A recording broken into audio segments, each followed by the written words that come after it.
الله وبركاته. السلام ورحمة الله وبركاته.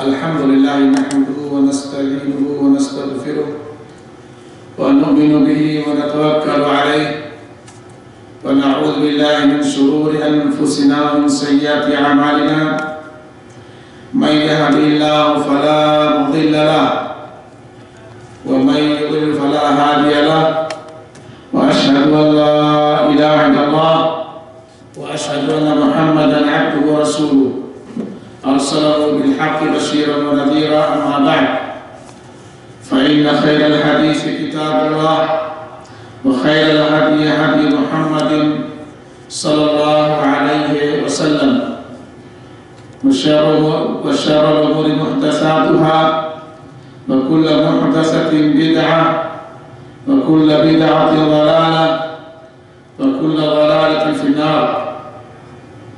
أعوذ بالله السميع العليم من الشيطان الرجيم. بسم الله الرحمن الرحيم. قل هو للذين آمنوا هدى وشفاء.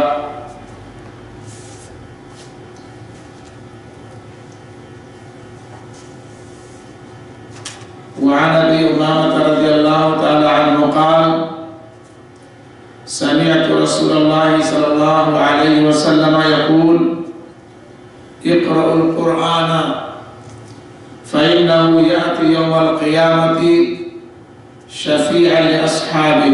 رواه مسلم. وعن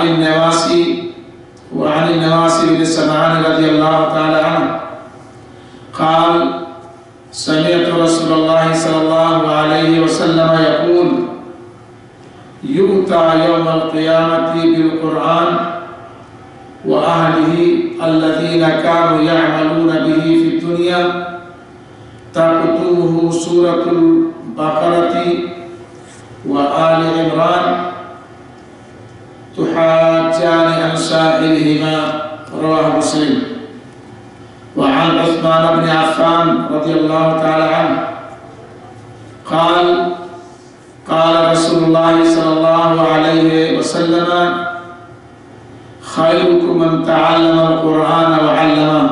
رواه البخاري. وعن عائشة رضي الله تعالى عنها قالت: قال رسول الله صلى الله عليه وسلم: الذي يقرأ القرآن وهو ماهر به مع السفرة الكرام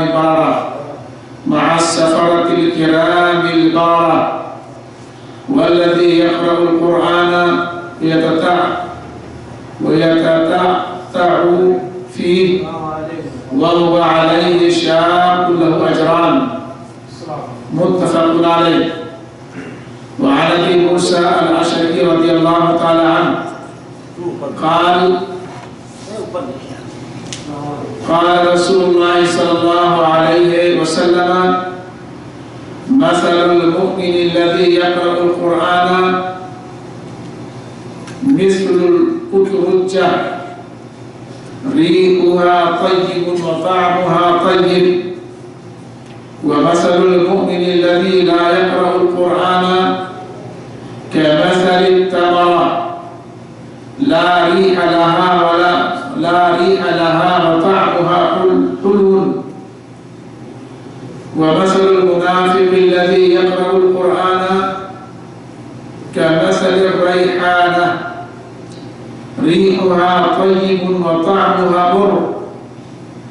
ومثل المنافق الذي لا يقرأ القرآن كمثل الحنظلة ليس لها ريح وطعمها مر.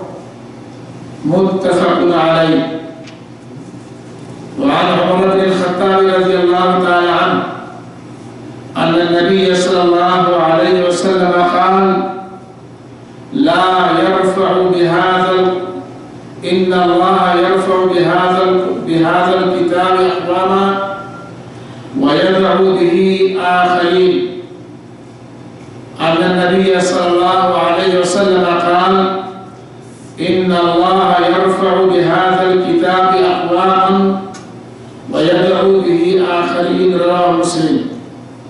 وعن ابن عمر رضي الله تعالى عنهما عن النبي صلى الله عليه وسلم قال لا حسد إلا في اثنتين: رجل آتاه الله القرآن فهو يقوم به آناء الليل وآناء النهار، ورجل آتاه الله مالا فهو ينفقه آناء الليل وآناء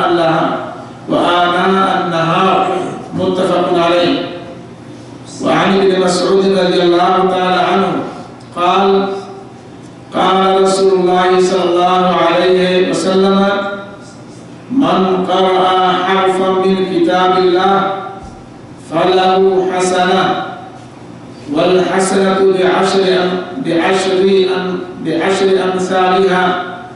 لا أقول ألف لام ميم حرف، ولكن ألف حرف ولام حرف وميم حرف.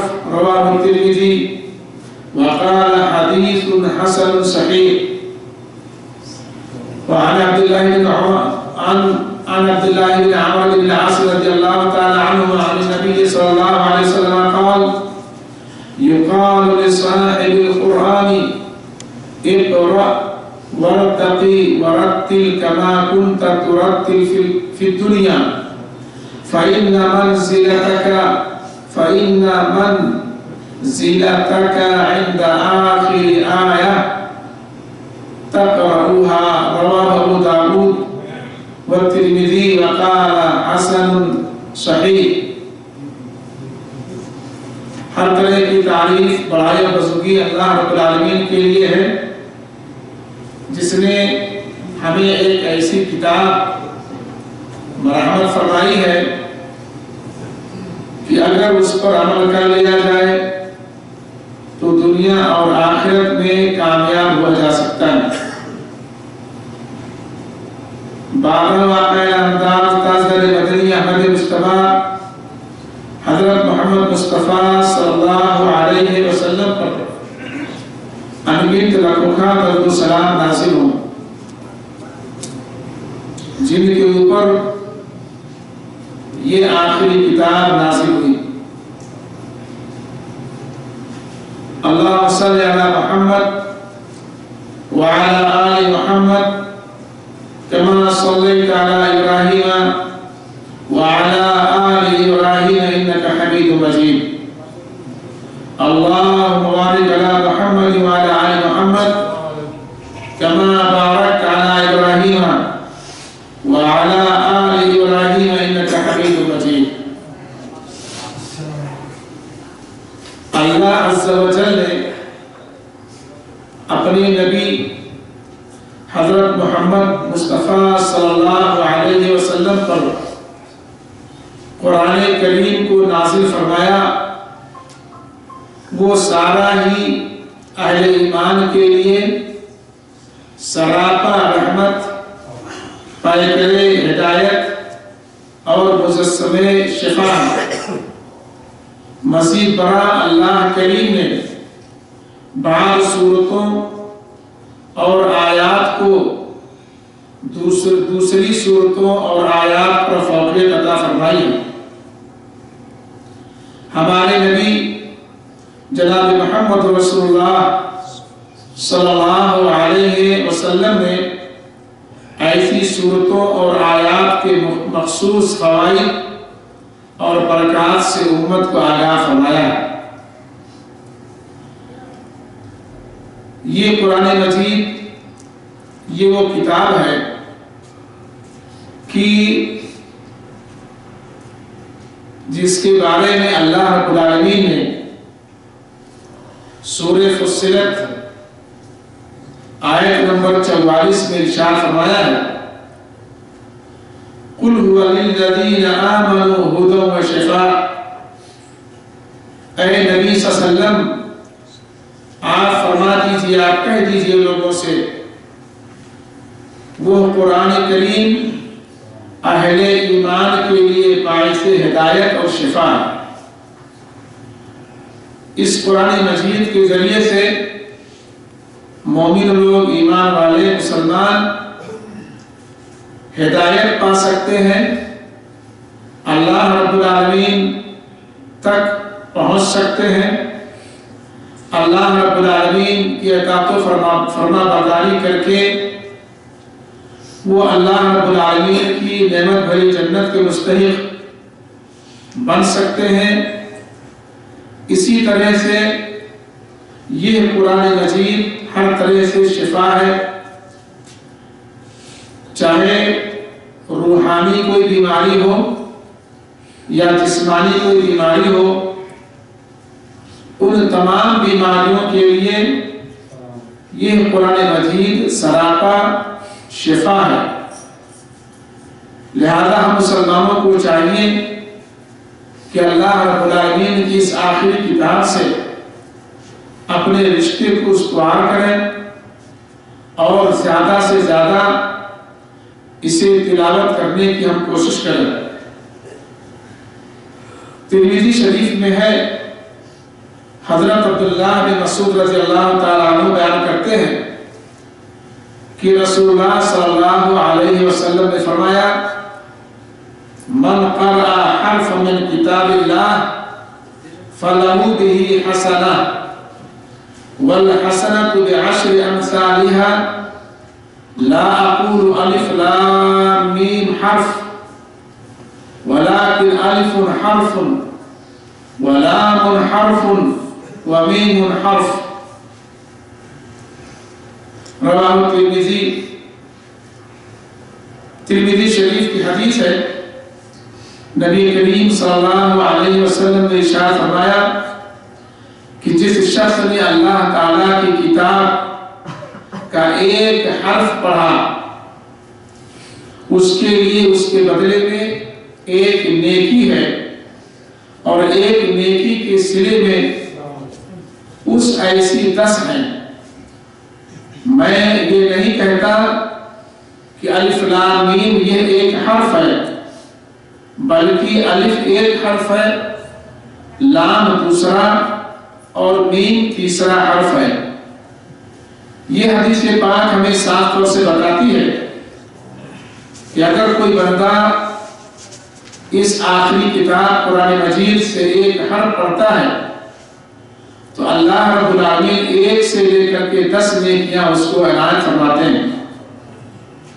نبی صلی اللہ علیہ وسلم نے یہ صراحت فرما دی ہے کہ اگر کوئی بندہ قرآن مجید سے صرف الف لام میم پڑھتا ہے تو یہ الف لام میم یہ ایک حرف نہیں ہے۔ نبی نے صاف طور سے بیان فرما دیا کہ الف یہ ایک مستقل حرف ہے، لام یہ ایک مستقل حرف ہے، میم یہ ایک مستقل حرف ہے۔ گویا کہ اگر کوئی بندہ قرآن مجید سے صرف الف لام میم کو پڑھ لیتا ہے تو وہ اللہ تعالیٰ کے طرف سے 30 نیکیوں کا مستحق ٹھہر جاتا ہے۔ الف پر 1 نیکی، لام پر الف پر 10 نیکی، لام پر 10 نیکی، 10 10 20 ہوئے، اور میم پر 10 نیکی، اس طرح سے کل 30 نیکیاں صرف الف لام میم کہنے کی وجہ سے اجر و ثواب کی نیت سے اگر بندہ مومن آدمی موحد آدمی الف لام میم اجر و ثواب کی نیت سے اگر وہ پڑھ لیتا ہے جو قرآن مجید سے ہے تو اللہ تعالیٰ اپنے فضل و کرم سے اس کو 30 نیکیوں سے نوازتے ہیں۔ اسی طرح سے اللہ کے نبی جناب محمد رسول اللہ صلی اللہ علیہ وسلم نے ارشاد فرمایا ہے، مسلم شریف کی حدیث ہے، اس حدیث کے بیان کرنے والے صحابی رسول حضرت ابو امامہ باہلی رضی اللہ تعالیٰ عنہ وہ بیان کرتے ہیں، کہتے ہیں کہ سمعت رسول اللہ صلی اللہ علیہ وسلم یقول اقرأ القرآن، کہتے ہیں کہ میں نے رسول اللہ صلی اللہ علیہ وسلم کو ارشاد فرماتے ہوئے سنا کہ آپ صلی اللہ علیہ وسلم کہہ رہے تھے اقرأ القرآن، قرآن مجید کو تم پڑھا کرو، فَإِنَّهُ يَأْتِي يَوْمَ الْقِيَامَةِ شَفِيعًا لِأَصْحَابِهِ، اس لیے کہ قرآن مجید اپنے پڑھنے والوں اور اس کے مطابق عمل کرنے والوں کے لیے قیامت کے دن شفاعت کرے گا، سفارش کرے گا اللہ تعالیٰ سے۔ اسی طرح سے مسلم ہی کی ایک حدیث ہے، مسلم شریف کی، اس حدیث کے بیان کرنے والے حضرت نواس بن سمعان رضی اللہ تعالیٰ عنہ وہ بیان کرتے ہیں کہ سمعت رسول اللہ صلی اللہ علیہ وسلم یقول یؤتی یوم القیامت بالقرآن وأهله الذين كانوا يعملون به في الدنيا تقدمه سورة البقرة وآل عمران تحاجان عن صاحبهما۔ کہتے ہیں کہ میں نے رسول اللہ صلی اللہ علیہ وسلم کو فرماتے ہوئے سنا کہ قیامت والے دن قرآن کو اور ان لوگوں کو جو دنیا میں اس پر عمل کرتے تھے، اس کے مطابق عمل کرتے تھے، بارگاہ الہی میں پیش کیا جائے گا، لایا جائے گا، تو سورہ بقرہ اور آل عمران ان کے آگے آگے ہوں گی، اپنے پڑھنے والوں کی طرف سے جھگڑا کریں گی۔ یہ مسلم شریف کی حدیث ہے۔ یہ حدیث ہمیں بتاتی ہے کہ ہم مسلمانوں کو چاہیے کہ قرآن مجید کی ہم سچے دل کے ساتھ تلاوت کیا کریں، قرآن مجید کو پڑھا کریں، اور جو کچھ اللہ رب العالمین نے اپنی اس آخری کتاب میں ارشاد فرمایا ہے، جو تعلیمات اللہ تعالیٰ کے ہیں، اس کے مطابق عمل کرے۔ اگر وہ ایسا کرتا ہے تو یہ حدیث ہمیں بتاتی ہے کہ یہ قرآن مجید قیامت کے دن ہمارے حق میں سفارش کرے گا، اللہ تعالیٰ سے شفاعت کرے گا۔ خاص طور سے اس حدیث پاک میں نبی کریم صلی اللہ علیہ وسلم نے 2 صورتوں کے بارے میں ذکر فرمایا ہے، وہ سورہ بقرہ اور سورہ آل عمران۔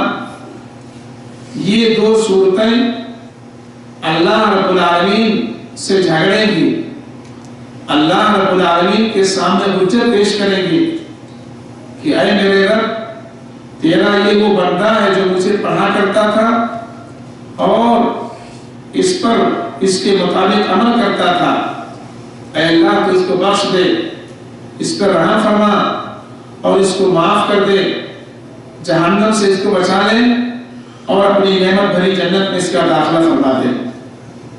تو میرے بھائیو دوستو، ہم سب کو قرآن مجید پڑھنا چاہیے، خاص طور سے سورہ بقرہ اور سورہ آل عمران۔ اسی طرح سے اسلام کے جو تیسرے خلیفہ ہیں حضرت عثمان بن عفان رضی اللہ تعالیٰ عنہ، جو نبی کریم صلی اللہ علیہ وسلم کے 2 بیٹیوں کے شوہر ہیں، نبی کریم صلی اللہ علیہ وسلم کے 2 بیٹیوں کے شوہر ہیں، یہ بعد دیگرے ایک بیٹی نبی صلی اللہ علیہ وسلم کی ایک بیٹی کی جب وفات ہوئی تو اللہ کے نبی صلی اللہ علیہ وسلم نے اپنی دوسری بیٹی بھی ان کے ماتحت کر دیا اور ان سے بیاہ دے دی۔ تو یہ نبی صلی اللہ علیہ وسلم کے ڈبل داماد ہیں، یعنی 2 بیٹیوں کے یہ شوہر ہیں۔ ان کی بہت زیادہ فضائل سیرت کی کتابوں میں آپ پاؤ گے۔ یہ بہت ہی زیادہ شرمیلے تھے، بہت ہی زیادہ شرمیلے تھے۔ آپ اگر سیرت کا مطالعہ کرو گے تو آپ کو پتہ چلے گا کہ اللہ کے نبی صلی اللہ علیہ وسلم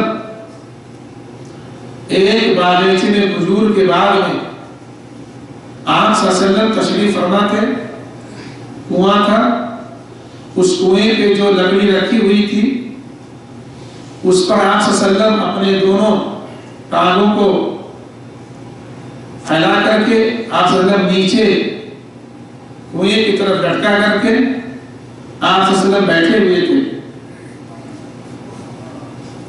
آپ کے دونوں رانے مبارک کھلے ہوئے تھے. ابو بکر رضی اللہ تعالیٰ عنہ آئے، انہوں نے اجازت طلب کی، آپ صلی اللہ علیہ وسلم نے انہیں اجازت دی، وہ اندر آئے، آپ صلی اللہ علیہ وسلم اسی طرح سے بیٹھے گئے. آپ کے دونوں ران کھلے ہوئے تھے. تھوڑی دیر کے بعد حضرت عمر فاروق رضی اللہ تعالیٰ عنہ بھی تشریف لائے. انہوں نے اجازت طلب کی، آپ صلی اللہ علیہ وسلم نے اجازت دی، اندر آئیے. وہ آئے، پھر بھی آپ صلی اللہ علیہ وسلم کے رانے مبارک کھلے ہوئے تھے. تھوڑی دیر کے بعد یہی حضرت عثمان بن عفان رضی اللہ تعالیٰ عنہ تشریف لائے. انہوں نے اجازت طلب کی، آپ صلی اللہ علیہ وسلم نے انہیں اجازت دی، لیکن اپنے دونوں رانوں کو آپ صلی اللہ علیہ وسلم نے ڈھانپ لیا.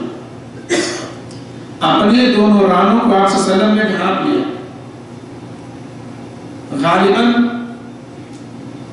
یہ اس باغیچے کا واقعہ نہیں ہے، غالباً یہ نبی صلی اللہ علیہ وسلم، ہمارے نبی صلی اللہ علیہ وسلم اما عائشہ رضی اللہ تعالی عنہا کے حجرے میں گھر میں بیٹھے ہوئے تھے.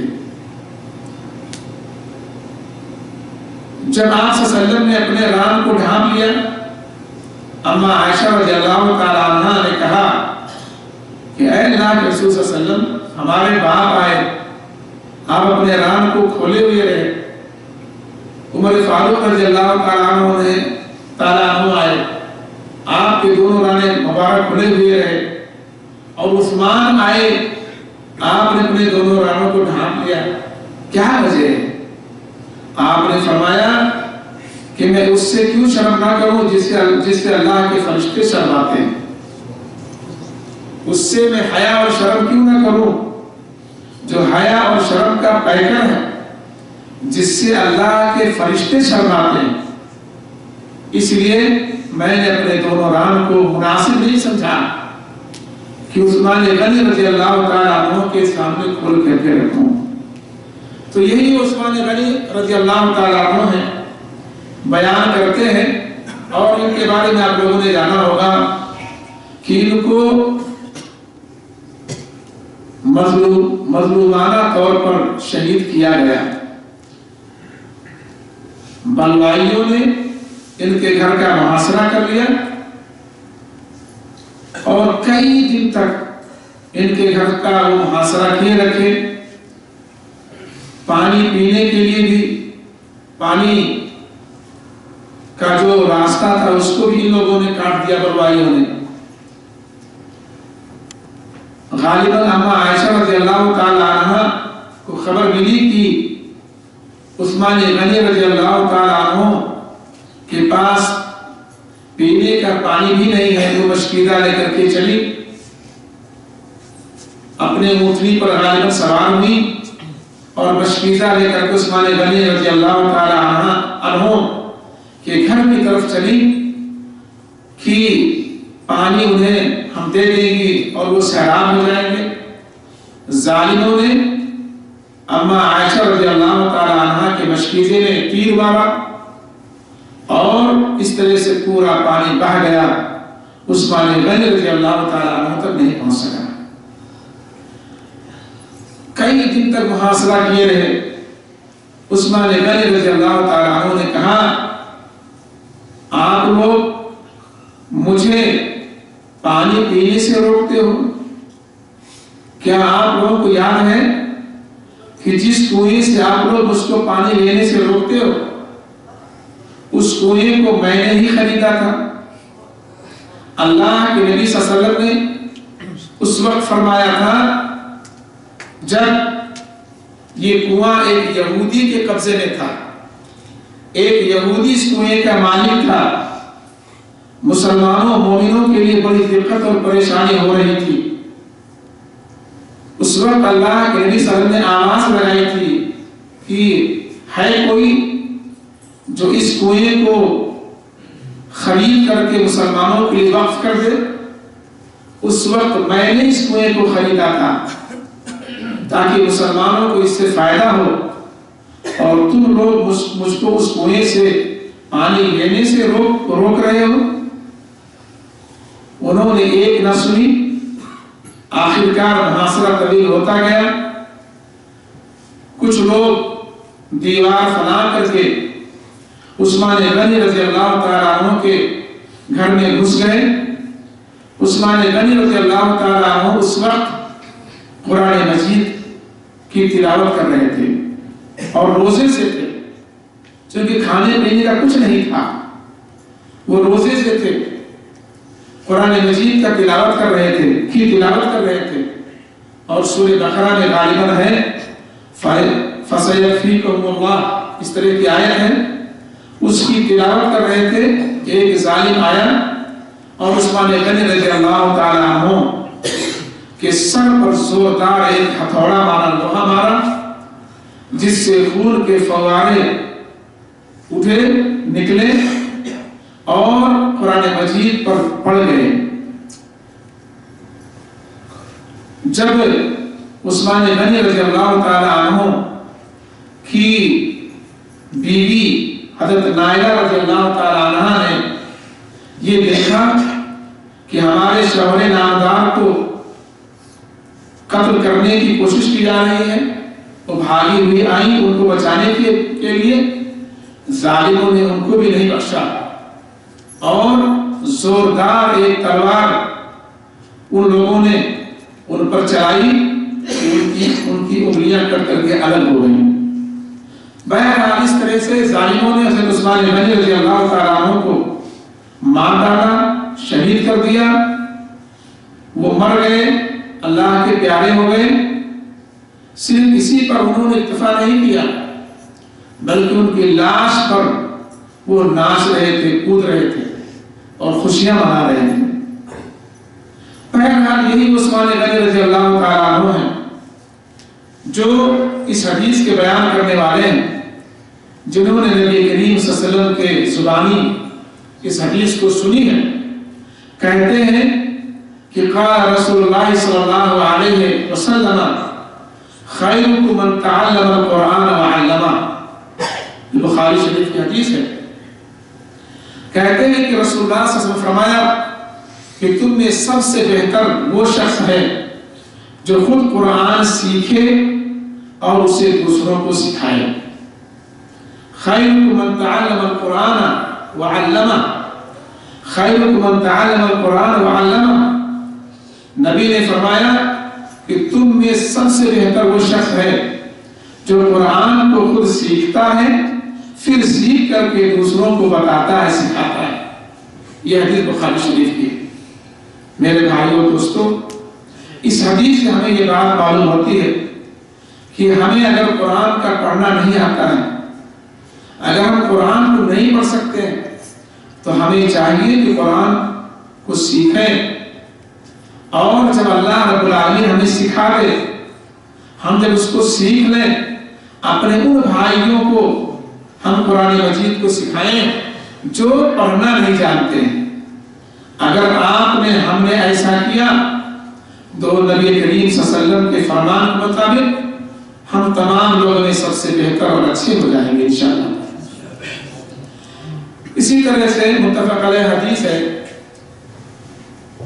عائشہ رضی اللہ تعالیٰ عنہ جو ہم تمام مومنوں کی ماں ہیں، ابو بکر صدیق رضی اللہ تعالیٰ عنہ کی بیٹی ہیں، وہ بیان کرتی ہیں، کہتی ہیں قال رسول اللہ صلی اللہ علیہ وسلم الذي يقرأ القرآن وهو ماهر به مع السفرة الكرام البررة، کہتی ہیں کہ اللہ کے نبی صلی اللہ علیہ وسلم نے ارشاد فرمایا کہ جو شخص قرآن پڑھتا ہے اور وہ درستی کے ساتھ قرآن کریم پڑھنے میں ماہر ہے، یعنی قرآن پڑھنے کا جو حق ہے اس کو ادا کرتا ہے، حروف کی صحیح طور پر ادائیگی کرتا ہے، جہاں پہ رکنا چاہیے وہاں پہ رکتا ہے، یعنی قرآن پڑھنے میں جو ماہر ہے تو وہ قیامت والے دن بزرگ نیکوکار فرشتوں کے ساتھ ہوگا۔ وہ قیامت کے دن